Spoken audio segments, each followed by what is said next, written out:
Beach, catch. Beach ends with ch, catch ends with tch. Why is that so? This is a spelling rule where if there is a single vowel before ch sound in the word, we write tch. Like in these words, which, there is a single vowel, batch, catch, glitch, stretch. So tch is coming everywhere.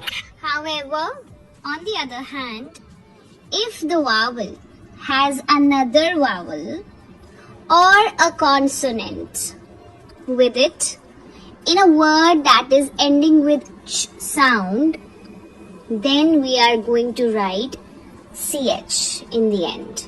Like each, there are two vowels. Touch, there are two vowels before ch sound.